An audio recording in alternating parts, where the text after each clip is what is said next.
champions of Europe, and now world champions. What a year for Manchester United. I think for United means a lot, of course. You can be the biggest club in Manchester United.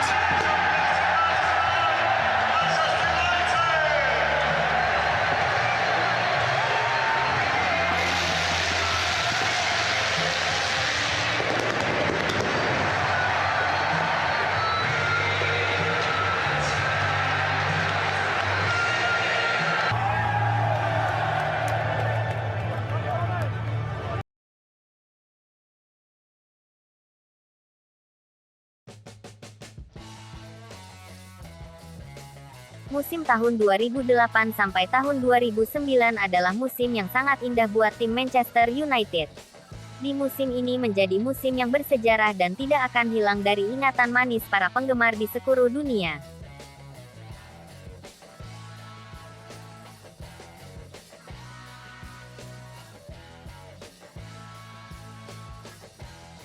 Di musim ini tim yang berjuluk Setan Merah ini berhasil meraih 3 gelar bergengsi atau treble winner.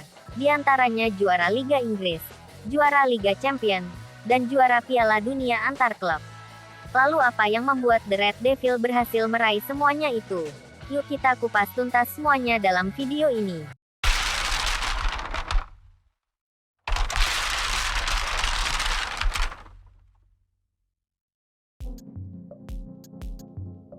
Faktor yang paling pertama adalah tangan dingin sang pelatih Sir Alex Ferguson. Tak bisa dipungkiri bahwa kesuksesan MU di musim itu adalah buah kejeniusan dari sang pelatih ini. Di bawah kepelatihannya MU disulap menjadi tim yang solid dalam bertahan dan tajam dalam menyerang. Sang manajer sering memakai formasi 4-4-2 di kala itu. Formasi 4-4-2 yang digunakan oleh Fergie ini bukanlah formasi 4-4-2 ortodoks seperti halnya klub-klub lainnya. Fergie lebih memilih untuk lebih hibrid dan juga fleksibel. Di lini depan peran Rooney dan juga Tevez bukan lagi sebagai seorang striker. Kedua bomber andalan United ini kerap turun ke belakang dan juga membuka ruang untuk pemain-pemain lainnya dari second line. Hal ini yang membuat pergerakan pemain jadi lebih cair dan juga fluid. Ketika Rooney dan Tevez turun untuk membantu mengalirkan serangan, maka lini tengah yang biasa ditempati oleh Hargreaves, Scholes atau Carrick akan naik mengisi posisi yang ditinggalkan Rooney. Taktik ini cukup efektif ketika melawan tim lawan. Ronaldo diplot sebagai penyerang sayap dan ditempatkan di kiri. Ketika dua penyerang United turun, maka Ronaldo yang mengisi posisi tersebut. Sedangkan posisi winger kiri akan ditempati oleh Evra. Dan salah satu dari gelandang akan menutup ruang yang ditinggalkan Evra. Di posisi bek tengah duet dua bek tangguh Rio Ferdinand dan Nemanja Vidic sangat bisa diandalkan dalam menutup dan menghalau serangan lawan. Duet ini sangat ditakuti oleh para striker lawan pada masa itu. Bahkan menjadi duet paling tangguh dan terbaik di dunia saat itu. Di bawah mistar gawang posisi sang kiper Edwin van der Sar utama sangat sulit untuk tergantikan. Kiper berpaspor Belanda itu sangat jago dan lihai dalam menghalau setiap tendangan dari musuh. Harus diakui bahwa sangat sulit untuk menjebol gawang Edwin van der Sar pada saat itu. Selain memiliki refleks yang bagus, kiper ini juga sangat pintar membaca arah bola dan memiliki teknik tinggi dan jangkauan tangan di atas rata-rata.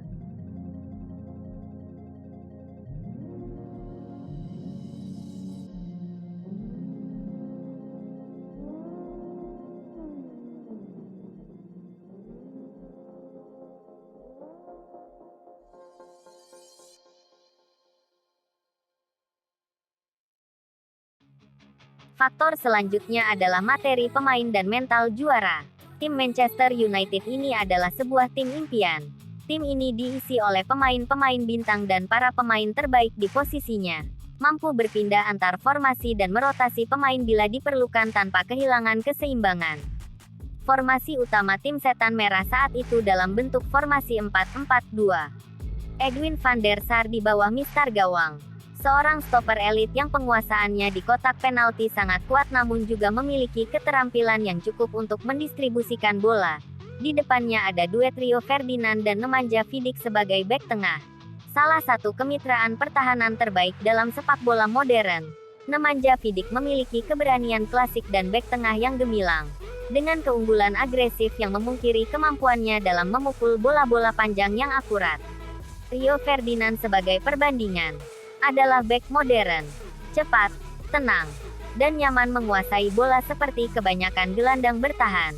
Dan tanggung jawab utama untuk membawa bola keluar dari pertahanan adalah miliknya. Meskipun mereka saling memuji dengan baik, mereka juga merupakan bek 1 lawan 1 yang sangat baik, dan menjadi bagian dari tulang punggung yang kuat di tim United. Mereka diapit oleh bek sayap oleh Wes Brown dan Patrice Evra. Wes Brown, yang berposisi sebagai kanan, memainkan perannya secara tradisional di sisi kanan, dan berkonsentrasi pada tugas bertahan. Sementara itu, Evra, yang pada saat itu merupakan salah satu bek sayap menyerang terbaik di dunia, beroperasi lebih jauh di sisi sayap, menjaga lebar dan memungkinkan terjadinya overlap dan kelebihan beban di sisi kiri, dan meninggalkan United dengan posisi sayap yang tinggi setiap saat. Di depan 4 bek ini terdapat 2 pengumpan terbaik di Eropa dalam bentuk Paul Scholes dan Michael Carrick, sementara Carrick digunakan sebagai pengumpan yang lebih aman. Scholes yang berfungsi sebagai playmaker yang lebih kreatif, beroperasi lebih jauh dari Carrick, dan melawan lawan yang lebih lemah, diberi lebih banyak peran jelajah untuk mengikuti permainan, maju ke depan, dan berlari di menit-menit terakhir ke dalam kotak, atau menembak dari jarak jauh. Mereka seringkali didampingi oleh Ryan Giggs di sisi kiri, yang tidak lagi menjadi pemain sayap yang meneror pertahanan, melainkan seorang playmaker sayap yang cerdik dan cerdik, seringkali berperan sebagai gelandang tengah, sehingga memberikan ruang bagi Evra untuk melakukan overlap.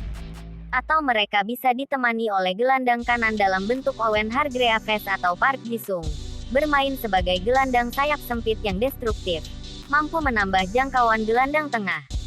Jika United ingin menurunkan pemain sayap agresif di kedua sayap, maka Nani bisa ditempatkan di kiri atau kanan. Lini serang United memiliki trisula maut dan mematikan yaitu Tevez, Rooney dan Ronaldo. Baik Rooney maupun Tevez tampil sebagai penyerang. Ketika mereka bermain satu sama lain, diharapkan mereka akan mendapatkan pemahaman tentang di mana mereka bermain.